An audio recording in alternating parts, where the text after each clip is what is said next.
Hey everybody, welcome to the Become the Change podcast. At Become the Change, we work on the mental, physical, spiritual, and emotional pillars of life. Today, we asked Facebook for some questions on fitness and nutrition, so we're going to be covering the physical portion of the four pillars. I'm Sully Lukey, I'm going to be your host, and I'm here with Kenny. Hey. He's one of my coworkers and an overall badass when it comes to fitness and nutrition. So, do we want to talk about your fitness journey, start? Sure. When I graduated high school, I was 155 pounds, and I thought I was like, yeah, pretty fit, whatnot, and it was whatever. And when I went to college and stuff, I always stayed into like running, pull-ups, and whatnot. But I really wanted to get into MMA, and so I started training for that. Then I fell in love with the gym, and Tends to happen. yeah, and I went to become a trainer because I fell in love with it, and the trainer who was training me, teaching the course, get me certified, was like, have you ever considered bodybuilding? I was like, no, that's disgusting. I don't have that body type either. I was like, I really didn't think I did either, Yep. And he's like, I think you do good. I was like, no, I'm good. But I learned what a bodybuilding routine, a hypertrophy style of working out was. I was like, I'll try the workout. And I fell in love with it and didn't care about MMA, didn't care about anything else. And now, years later, I'm trying to dabble in some powerlifting because before I get too old, I was like, I wonder what kind of numbers I can throw up. Yep. And so, graduated at 155 and Wait, 5'8" and a half. this was college, huh?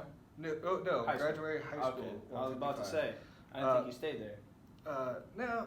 In college, I probably graduated like 170. I didn't really get big. Gotcha. And now, like, I got a layer on me because I'm doing the powerlifting. I've been intaking a lot of water too, but I'm at 235. Like Solid 235. it's 235, and it'll float up throughout the day, and then after my bowel movements, it's back down to 235. Hey man, mind you that we just had a baby, so we're working on bringing the numbers back down a little bit. After I reach my goals. I like it. After I reach my goals, I'll probably try and drop 20, 25 pounds. Cool, man. And that's hearing you tell that story. Graduating at 155, it's completely opposite for me, right? So I walked into high school 5'10", 165. Graduated 5'10", 175, but that's because I got hurt during my football season, my senior year football season. I was up to about 185 when I was playing, peak football. Walked into college at 195. Yeah. So yes, I was playing football, but I was a punter. So it's not like I had to get big or anything like that. I definitely never knew that. I knew you played football. I did not know you were a punter. Yeah, man. I punted the ball. I tell you what, it was really bad with a broken foot. Anyways, but that actually gets into my fitness career too. Because in the summer between high school and college, right, me and my buddy got really, really hardcore into lifting. And the reason was old style Arnold workouts, things of that nature, the Encyclopedia of Bodybuilding, everything we found on bodybuilding.com, which some is good, some is bad. Y'all got to pick through it. And we can get into that in later episodes, trust us. We're going to get into programming. Yes. But that actually helped me fall in love with the weight room, right? Because that was the first time that I truly had a goal because, hey, I'm going to be playing with the big boys. It was a D2 school, but at the same time, me and my friend just hit the weights hard. He wanted to get in shape to go to college. I wanted to get in shape for football, and that's actually what happened. A little bit later down the line, a few things happened, and now I fluctuate. Right now, I'm sitting at about 210 or 205. So I'm on my way back down, trying to get under the 200 again. But that's a process. Oh yeah. And that's a fun process to try. Try and do and try and succeed. Where my knowledge comes from, I don't know about you personally, I did it wrong for 12 years, right? So, like, all the information that I'm giving you, like, I had coaches guide us a little bit, but outside of the coaches, outside of the weight room, like, I didn't know what I was doing. And a lot of the information that I thought was correct absolutely wasn't. Training to failure all the time, balls to the wall every single workout session. Protein in an anabolic window that does not exist. Yes, that is one of the biggest lies. First off, we're going to get into that. There is no such thing as an anabolic window. I still believe in it. You still believe in it? No, it's my way of getting it in time. Yes, sir. Yes, sir. So that's where a lot of my knowledge comes from, and then I went seeking knowledge, going and reading the old books. We talk about super training a lot. Yes. I already mentioned Encyclopedia of Bodybuilding. Recently, there's a book that came out by Ross Edgley. It's called the Fittest Workout Book. Fittest Book. I know what you're talking about. Yeah. I haven't read it yet. But Yeah. okay. All right. It's a phenomenal book, and it's all about searching out knowledge, because the more science comes out and there's more people that get into the science-based background information portion of it, you're going to have to sift through more and more. Mm-hmm. More and more shit, and more good stuff. So yeah, I'm just excited to keep learning. Oh yeah, I'm always learning. Yeah. Always. It's like I always joke around because I don't believe in the anabolic window either. I always joke around though, especially a buddy. He's like, Lutes, that does not exist. And so like sometimes I'll even like take a video and be like, I gotta get this in now. Like I just enjoy a protein shake. Clock is ticking, baby. It's like I just enjoy a protein shake after I work out. That's Yeah. it. It become habitual for me Mhm. to where if I don't have it, I'm just like, I need something, you know. Yeah. But I always joke with him all the time, whether I send him a video or just send him a text. Like I had to get it in. I was at 25 minutes. I almost didn't make my 30-minute window. Yeah, there's a lot of things that the fitness industry has pushed. When I was 19 years old, I had a couple of setbacks in my career, stuff like that. Stopped playing football, joined the Air Force, failed out of my first job. So I was feeling kind of low, right? So I really threw myself into fitness. And I have a tendency to blame the fitness industry because I think it failed me. The fitness industry tends to push certain dogma on, especially newcomers, but also to their following already, to where, hey, you have to have an anabolic window. You have to take these subs to get big. Follow this 6-week to sick abs program, and it'll work. Until you have to eat 1,500 calories a day, and for 6 weeks, and then you're miserable your entire life. Yeah. And as soon as you go over that 1,500, you blow up with water. You blow back up. You gain more fat, because that's just the way it goes. So I developed the eating disorder, which is actually very common. All right, for sure. Especially in the bodybuilding industry, in the athlete industry, and so I've battled with that for 4 years. On the outside, it always looked good. So that's where I do tend to go into the mental and emotional part of things.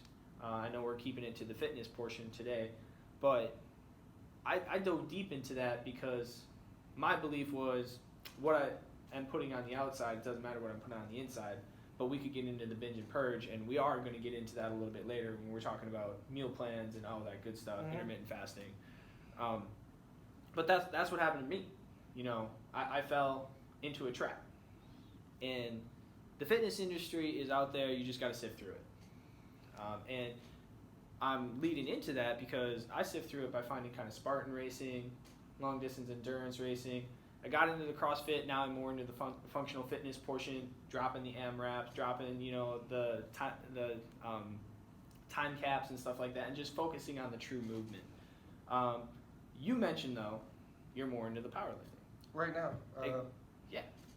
Want to talk about that, though? How two guys love for fitness, but we're in completely different phases of what we want to do. Yeah. So, to me, fitness is about you being healthy. Whether you're strong, athletic, whether you go for the aesthetic field, but it's about you being healthy. I don't think there's anything wrong with any form of actual fitness. Yeah. You said you did CrossFit, and that's always a joke. CrossFitters have to talk about CrossFit. It is. But it's like they're all good. They all have their downfalls. If you go too deep into it, powerlifting. Some people you can get injured. You're picking up heavy weight, and you're constantly putting your body under stress. Yeah, and like I already have some soft tissue damage, from benching. Yep. Like it happens. But you got bodybuilding. And when I say bodybuilding, not just the workout style, but if you're actually going to be on stage, even on an amateur stage, you're getting to unhealthy levels of dehydration. Yep. They all have their downfalls, but your goal is to be a better version of you. Mm-hmm. Like if that's your goal, then cool. If you feel healthy because of what you're doing, then do that. Feel Mm-hmm. healthy.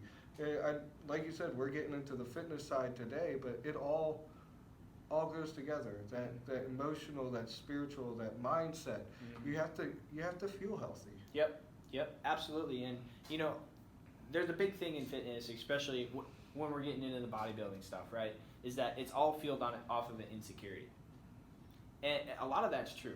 Like a lot of athletes overall, a lot of people not just getting into the fitness industry are insecure about something, whether it be their legs, the way they look. They have cellulite, which is a made-up term to sell more products, right? Mm-hmm. It's cellulite, it's fat, it's okay. It happens. Everybody has fat, and even the skinniest person has fat. It's all right. And then they're just pushing a certain narrative, and they're playing off your insecurities. Yep. And when we get into deeper, the other pillars besides the physical, you really have to work on recognizing your insecurities and knowing when enough is enough and you're becoming unhealthy. Yes. So overtraining, I always used to say overtraining doesn't exist. You could only train stupid. And I still kind of believe that. Like if you train in a bad way, keep on overtraining your muscles, like it's terrible for you. If you lift legs every day heavy, you're probably going to get hurt. Yeah, guaranteed. Yeah. Your body's not made for that. Correct. And your body's made to do amazing things, and it's an adaptive machine, but at the same time, it will break. Yeah, and people immediately are going to be like, well, so-and-so said squat every day. No, you can squat every day. But like you said, if you're going to train heavy in that mode, there's a difference between following something that's like, oh, squat every day. You can do that. Yeah. Yeah. But you said heavy. Yep. That's different. Yep. And I think people, they hear these things, and they just follow it because, that Instagram fitness model said that, and look at him, obviously, that must be true, or look at her, that must be true. Like you said, baby. Yeah. Mm-hmm. It doesn't work that way. Yep. It really doesn't. They're getting paid for that. Very true. Very true. We're not. I'm not getting paid for this. I enjoy it. I'm doing this because I'm passionate about it. Yeah. Yeah. Absolutely. And I share that passion. And I always tell people now is like, I want to train until the day I die. Mm-hmm. Like that is my goal, and I want to train healthy until the day I die. And with that, you got to phase. Right? When you're creating your workouts, we're going up and down, peaks and valleys. Yeah. We're going heavy, we're going light. We're going heavy, we're going light. And we're working everything in between. And that's the way I view on workouts. And I'm sure you do that in the powerlifting world. Yes. Big time. I can't try and max out every time I do a lift. Yeah. I even switch up. Sometimes I don't deadlift. Mm-hmm. I'll do some heavy rack pulls, or I'll do light straight leg deadlifts. Yeah. Because if I were to just try and pick up, 600 pounds or whatever number that I'm going for, every time I lift, my body's gonna break. Yep. Yeah. Just changing, simply is doing the same movement but changing a range of motion, Mm-hmm. working on the top of your pull instead of pulling it all the way from the ground. Very, very beneficial for you. You're working on a weak part of your lift, and here you are. You're being able to stay healthy at the same time. Yeah, I follow Super Training Gym with Mark Bell. Great YouTube channel. Obviously, he's well known for his products and whatnot. But it's like you should never max out until competition day, because you can injure yourself training for the competition. Yep. And when I heard that, I was like, that makes sense. Yep. Like I've never thought about it like that before. Never once I was like, oh, I should max out every, like maybe once a month. I should just go for a 1 rep max, see where I'm at. Well, why? Like I could keep training. Yep. That 1 rep max, like that could injure me and take me out of training for that. Yeah. So right now my goal is November time frame is to try and go for 1500. Mm-hmm. I shouldn't try and go for 1500 before November. Well, mind you, we gotta explain that number. Oh, so that's bench, Yep. deadlift, and squat combined. My Yep. goal for bench is now I'm not doing USPLA competition or anything, Mhm. but raw bench for 450. That's my goal. I've never touched that much weight without a slingshot, which is Created an by Mark apparatus. Bell. Yeah, created by Mark Bell. My goal is to squat 550, and deadlift's actually my weakest movement. Mhm. I've thrown my back out a few times, but I wanna.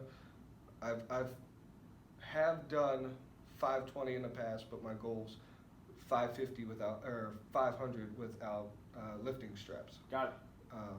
So Yeah. 1500 total. I like it.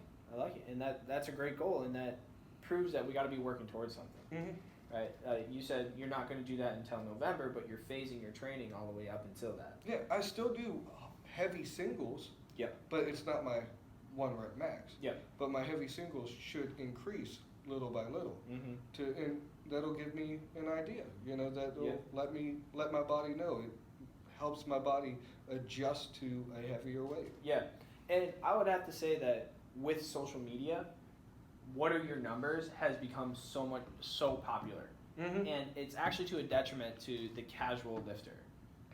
Yes. Like theoretically, if you're strong, you're feeling good, you're looking good, you're improving throughout your lifts. I really don't care as a trainer what your 1 rep max is. If we can still improve and we're phasing your workouts, playing with the reps, I don't care about your 1 rep max. Sometimes it's great because it gives us percentages to work off of, but I can do that. I can get percentages with your 3 rep max. Yes. I am Very not. much so. Yep. We do not need to put you at risk for muscle failure, muscle tears, or anything of that nature going for a 1 rep max. That's an ego. That's that chip that's sitting on your shoulder.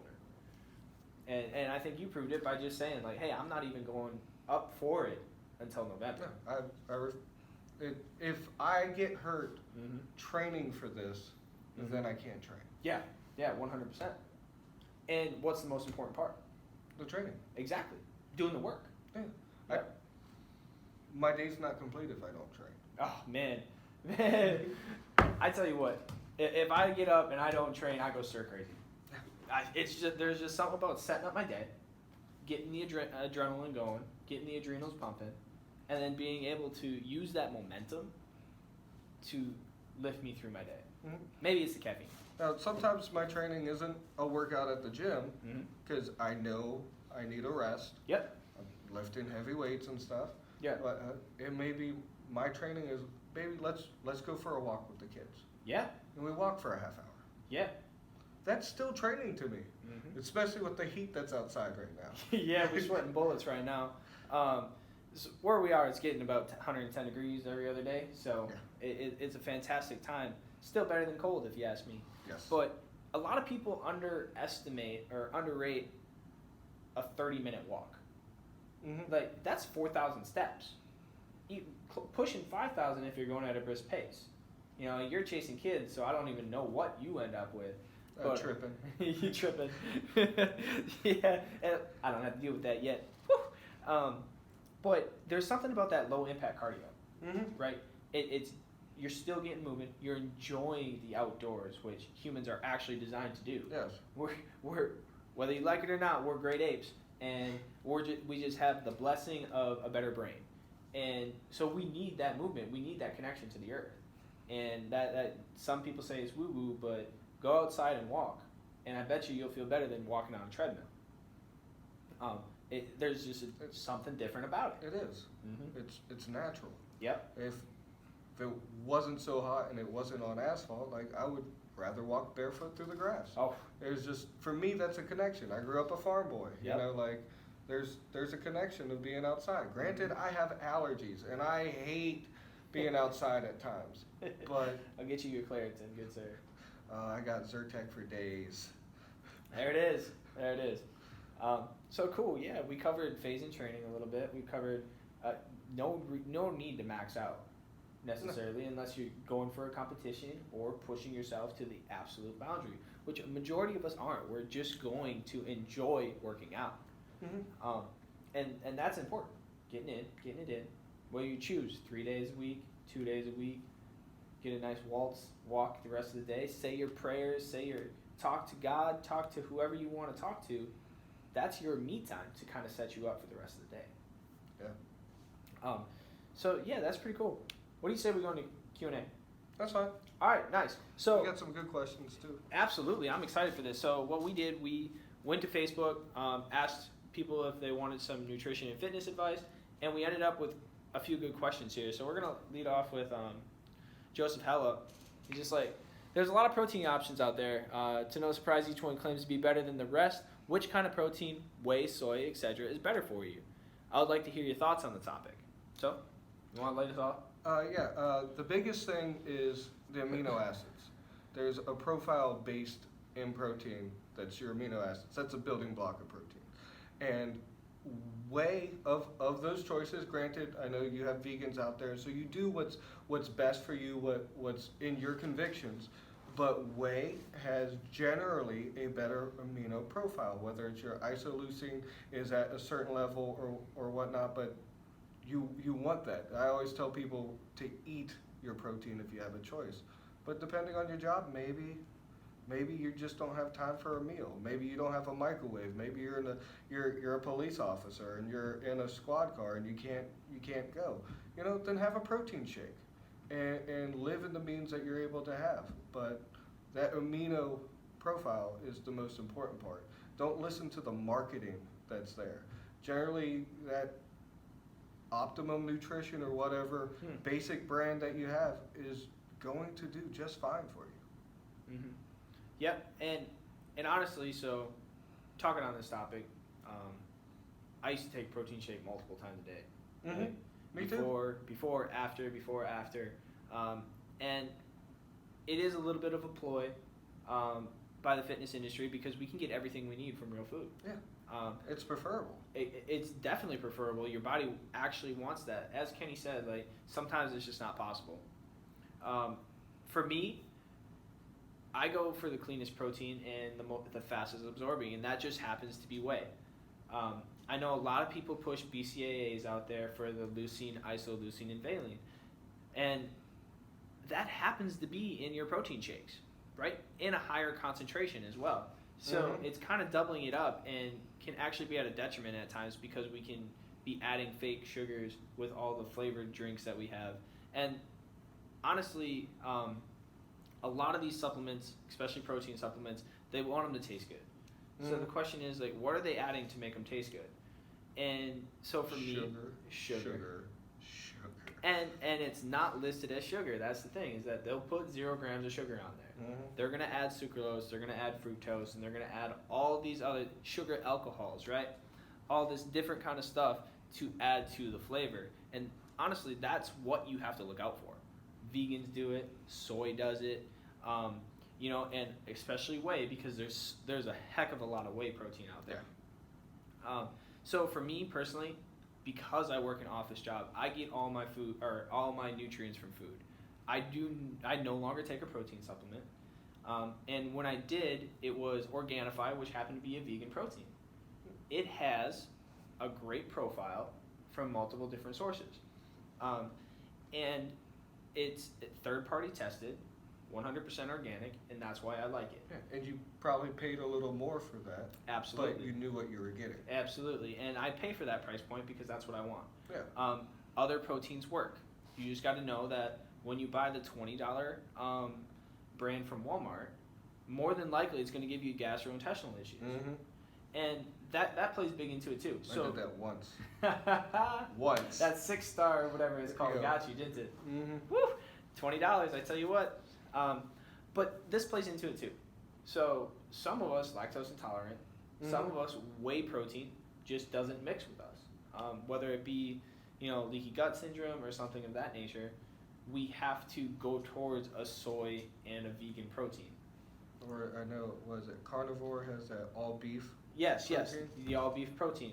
So there's different things out there depending on your gut. Honestly, that's the first thing I would try out. It's like, how does it make me feel? Yes. Like, if it's making you feel lethargic, definitely pivot to a different type of protein. Because feeling after a workout, you should be kind of riding on a high. Mm-hmm. You know, you get your endorphins released, you get your serotonin released, you get all that stuff going. And if your protein is bringing you back down or it's sending you to the bathroom right away, cut it out. All right? Grab some eggs. If you don't want to do eggs, you know, grab some tofu if you're doing the vegan thing.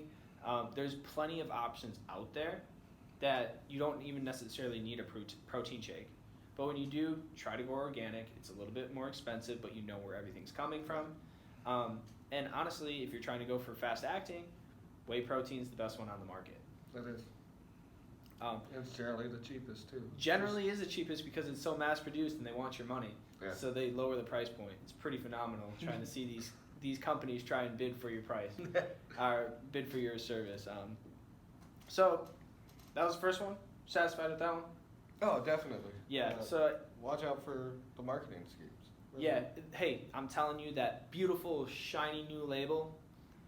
Rise is a big one lately. It's the same as Shreds. There's a reason Shreds went under, all right? That's all I got to say about that. That shiny new label will catch your attention, but that doesn't necessarily mean that it's the best for you.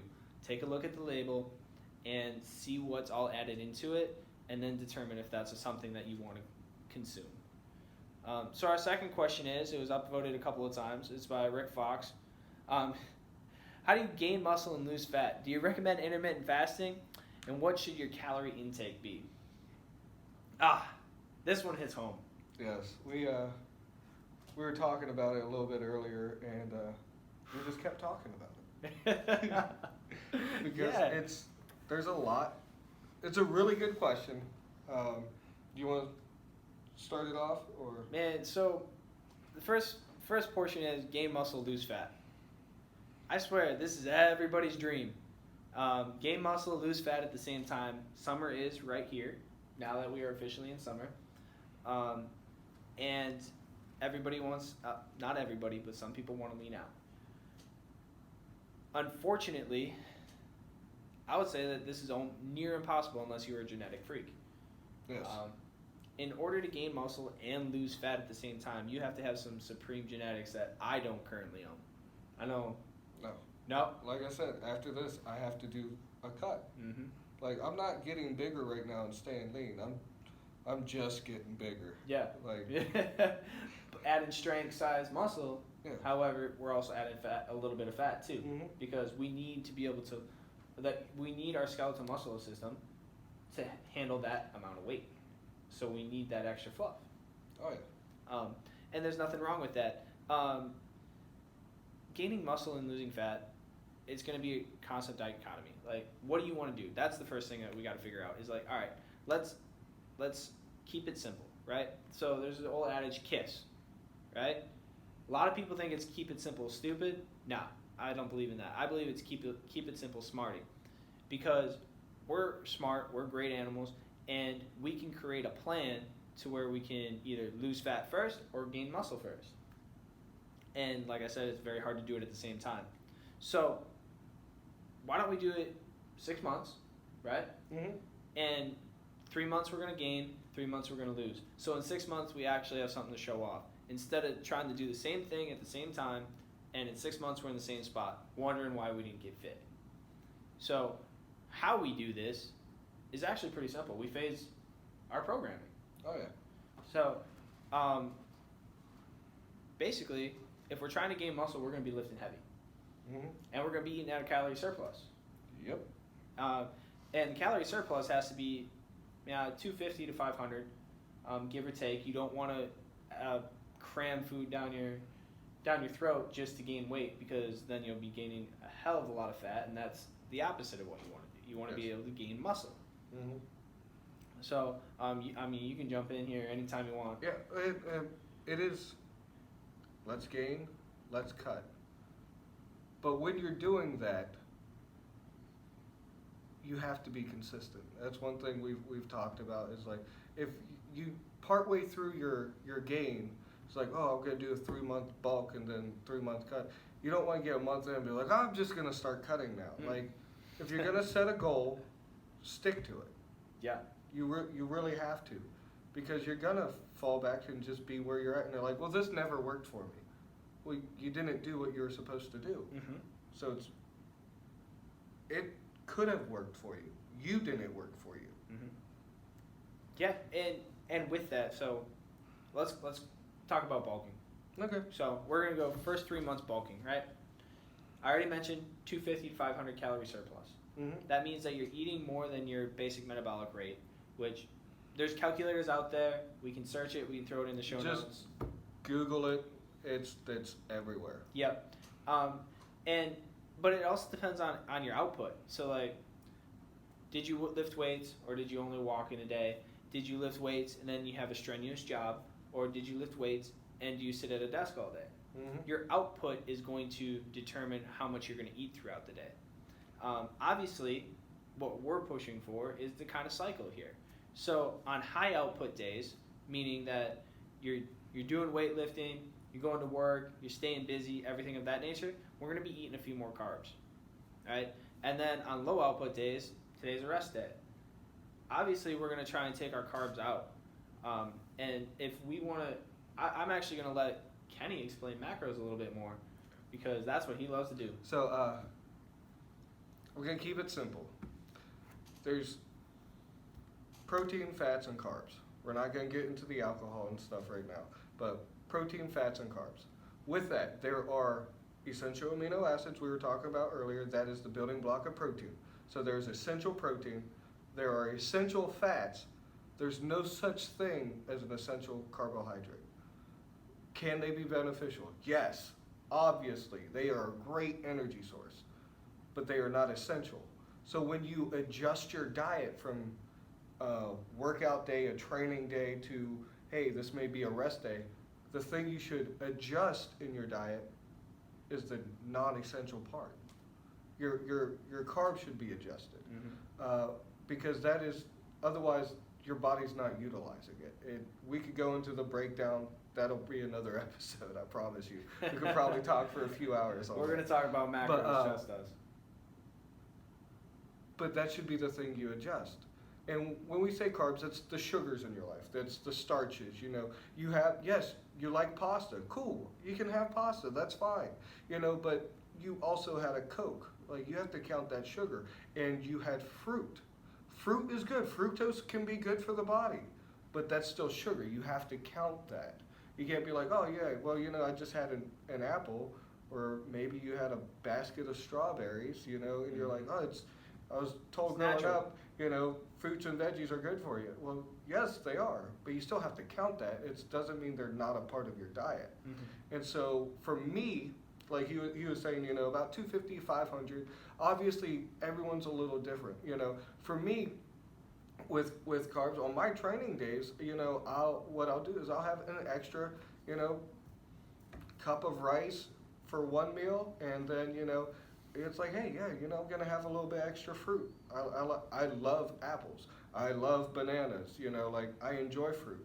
My big thing lately has been, I'll drink half a thing of orange juice on my training days. For that quick sugar, fructose, Yeah, helps well, with recovery. I split it up throughout the day, but yeah, like, I enjoy orange juice. Yep. I do, and because I enjoy it, now granted, I try and get, the most organic orange juice that we have available to us, because processed carbs are the devil, but it's Preach. what I do. But I don't do that on the days I don't train, because I'm not utilizing that energy whatsoever. Yep. And so what's going to happen? It's just going to get stored as fat. Yep. And I'm not saying, oh, yeah, you're bulking. No, but it's pointless. It does your body no good if you're not utilizing that energy. You're not growing anything from it. And so with that, your protein, rule of thumb, 1 gram per pound of lean body mass you want to weigh. That's a rule of thumb. You can adjust that based on how you feel, okay? Obviously, people are different. Protein affects you a little different than it may affect me, or fats may affect you. You're like, I have to do a lower fat diet because it really bogs me down, or my acne breaks out.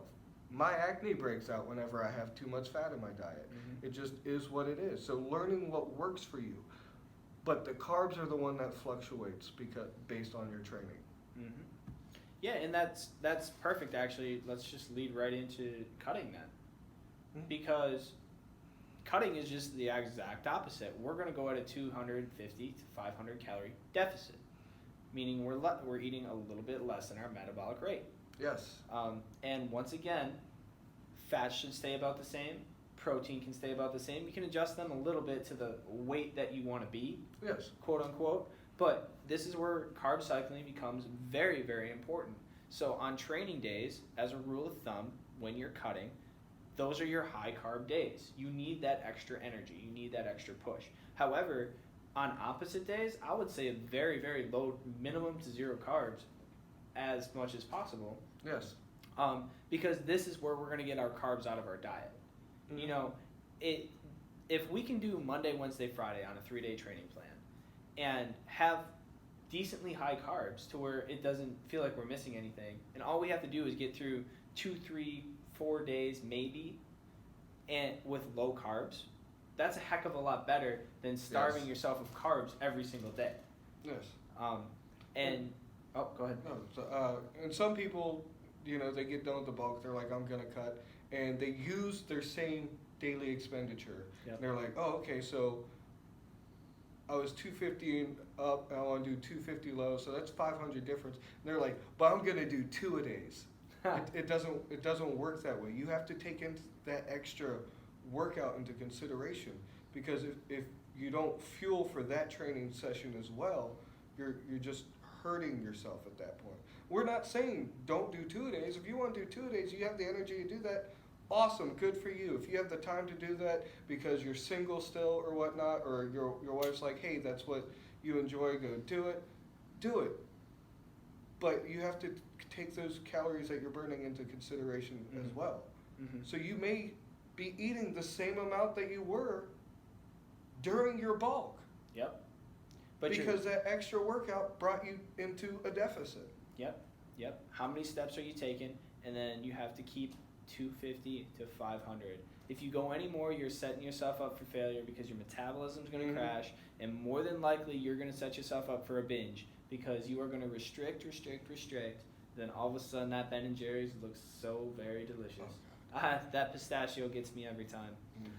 And actually, want to lead into intermittent fasting now that we have covered some diet diet things. I got to start out with this though. All right, this was Tim Grover, first 10X Growth Con that I ever went to. Shout out to Grant Cardone. He put on an amazing event. Tim Grover is the trainer of Kobe Bryant, Dwayne Wade, and a bunch of high-profile athletes. He said, every diet works if you stick to the fucking diet. Yes. Let that sink in. Every diet works if you stick to the fucking diet. We get into these phases, these fluctuations of I'm keto, I'm high carb, I'm low carb, I'm intermittent fasting. It all works. Even the standard American diet, the SAD diet, it works. If you do it right and you are tracking these macros and you are staying at a calorie deficit, calorie surplus. It's pretty simple. That's just the way to start it out. So now we'll get into intermittent fasting. The reason intermittent fasting works for a lot of people, especially to start, is because you are at such a calorie deficit. When you restrict yourself to a 6 to 8 hour eating window, it's really hard to get 3,000 calories, 2,500 calories. Especially when you're eating really dense foods, you're going to be starting to feel lethargic, especially if you're not moving, if you work an office job. So this is a danger of intermittent fasting. It does have a lot of benefits. One is the calorie deficit. It will help you lose weight.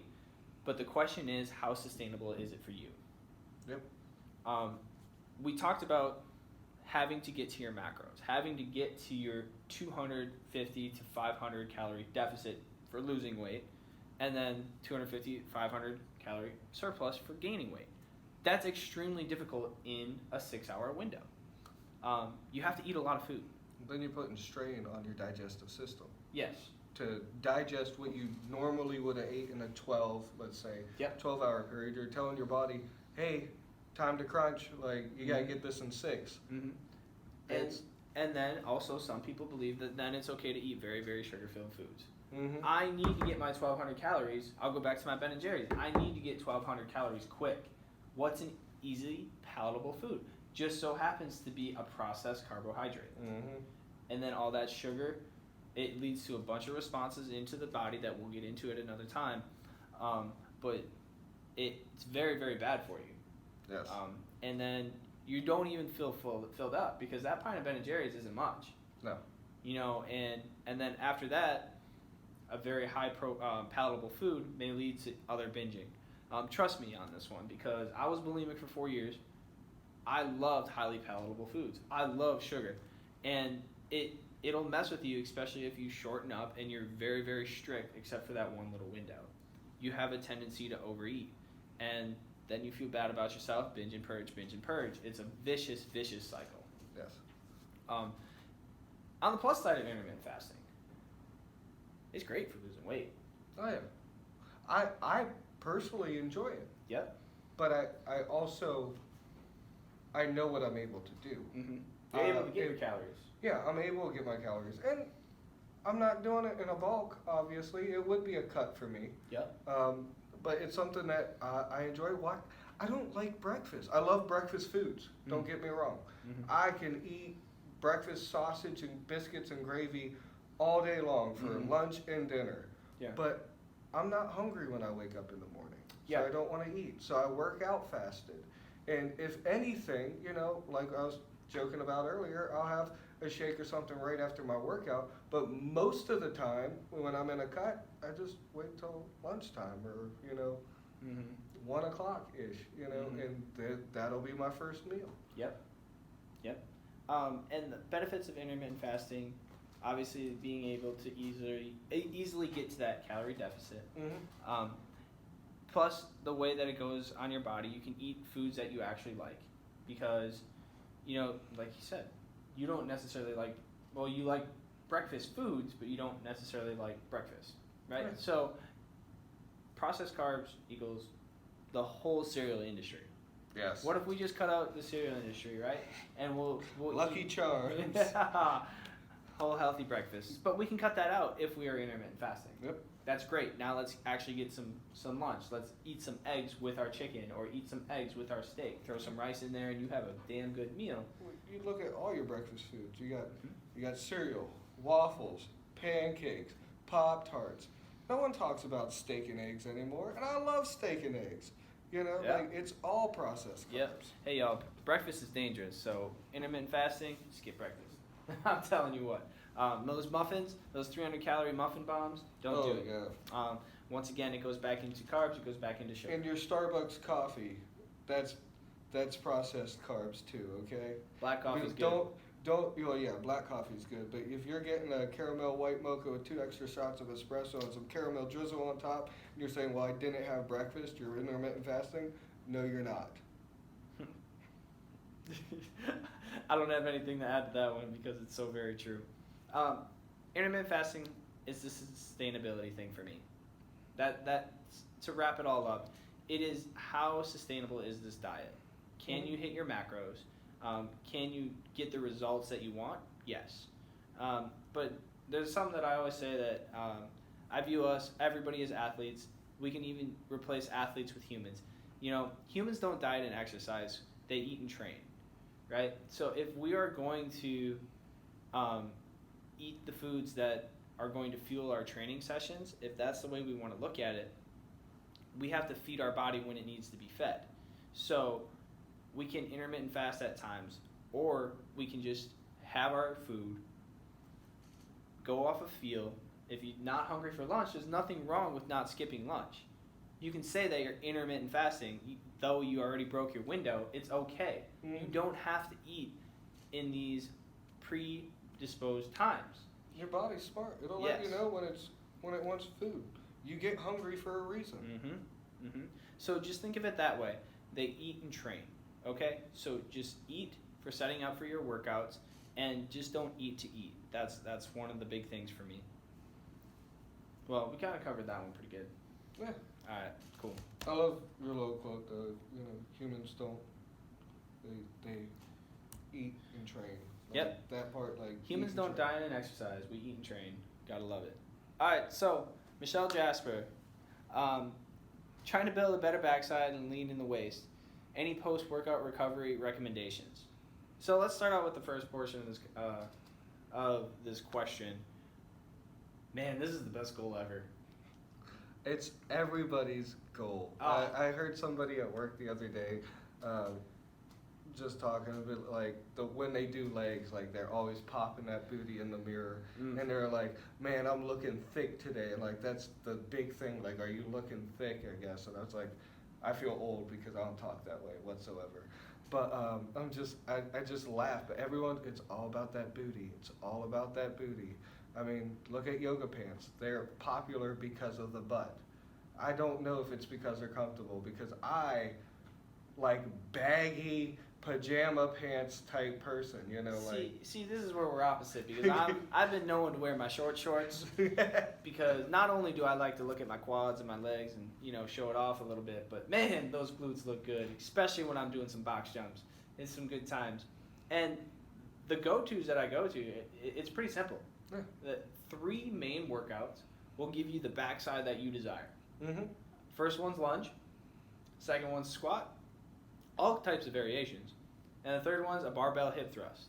You can do it with a dumbbell, but it's just easier with a barbell. Oh yeah, definitely. Yeah. And you know, even if it's the curl bars, the straight curl bars, you can do those. If that's more comfortable for you. But you know, it's the motion that matters. Yep, and the most important part for all of these is the squeezing of the glutes, Mm-hmm. right? So when you're in the top position, a lot of people will just like come up, do another rep, come up, do another rep, and not be conscious of what they're actually doing. Mm-hmm. So at the top of your squat, are you actually squeezing your glutes, right? At the top of the hip thrust, are you letting yourself sag a little bit, or are you popping your hips through and squeezing your glutes, squeezing your hamstrings, and pushing through the ground with your heels? Mm-hmm. That is the most important part of the rep. Yes. I was joking with him earlier. When I trained with my wife for the longest time before our first daughter, like when she loved squats, loved them, so that was good, and she had a nice backside too. But she would always say, anytime she came up, she'd be like, "Not today," and I was like, "Babe, there's no one who's gonna rape you in here." She's like, "But it's my reminder to squeeze my butt." Like it was her like cue to do that because she wanted a nice butt, and I was just like, well, can you not say it out loud, please? Because like I'm there spotting her, and it's not today, not today. It's like everyone's gonna look over, like, what are you trying to do to that woman? Like, yeah, exactly. And that's perfect because it's the activation of the glutes at the top of the rep, right? And then more and more you do it, you'll get results under one condition. And ladies, you are not gonna like this, because you are going to have to go heavy. yes. There has been a stigma out there that if you want to get a reps, it's a bunch of pulses, it's a bunch of high repetition stuff, it's, you know, putting your foot on a dip resistance thing and pushing it down. There's backwards hack squats. No. These 3 exercises will get you the butt you want. Yes. But you have to go 4 to 6 reps. Yeah. In order to change the signal, which a lot of you do not do, unfortunately, we stay in those high rep ranges. If we bring it down to 4 to 6, you do that for a month, I bet you will see the results that you want. Oh yeah, and with those 4 to 6 reps, that's not like, oh, okay, well I did 6. No, he said a heavier weight, but with good form. With good form. Mm-hmm. Too many times we're like, oh well, it's heavy, so let me cheat out an extra rep, and you're gonna hurt yourself. Mm-hmm. If you hurt yourself, you can't train. If you can't train, you don't get the results you want. Mm-hmm. Like that's just the truth. But when you hit 6, you shouldn't be able to hit 7. If you are able to hit 7, it should be because you didn't give good form, and you shouldn't do that. Or maybe you didn't go heavy enough because you're not used to it. So learn what works for you with that weight range. But 6 heavy but good form reps, and that will overload your muscle and give you the results that you want. You're training for a reason. Yep. So train. Yeah, 100%. Like I said, those 3 exercises: lunges, squats, and hip thrusts. Mm-hmm. 4 to 6 reps, and then phase. So 4 to 6 reps. Do that for a month. Then we increase them 8 to 10, 12 to 15. There you go. Now you're back up to the high repetitions, but you leaned out, you gained muscle, and then you can go back down to 4 to 6. It's that simple. It's all about phasing your workouts. So let's see here. Do we want to go to the extra supplements here? Sure. Yeah, we might as well. So there's thousands of supplements. Yeah. That might even be an understatement. Like, it's hundreds one of of the biggest industries ever. Yeah. Gosh, I saw a number on it not too long ago. It like the billions of dollars that it brings in. Mhm. Like it makes our defense department look small. Yeah, like it really does. That's saying something. And Not it is quite, obviously. I'm using it as an example, but it's especially saying something considering the fact that I would have to say it's about 1% of what we have to worry about. So if the 33% for the other 3 are sleep, workout, and nutrition. Yep. If you take care of sleep, you're getting 7 to 9 hours of sleep. You take care of your working out, have a plan, execute that plan 3 to 5 times a week. If you want to do more, you can. And you work on your nutrition to where you're counting your macros, you're determining what you want to do, you want to bulk, you want to cut, and you go in waves, phasing out your workouts. That is 99% of what you have to do. Supplement industry, for being how big as it is, it's 1%. That's our tangent of the day on the supplements. So we got a question about Atavia. Thanks for Evan Rosenboom. Neither of us have worked with this company at all.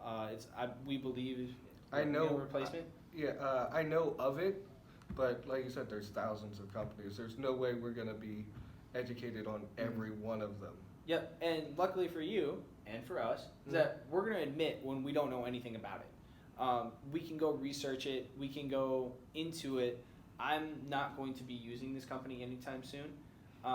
Luckily, though, due to social media, especially Evan right here, my cousin happened to be involved with this company or know somebody that's involved with this company and can talk to you firsthand. So seek people out that does have experiences with these companies.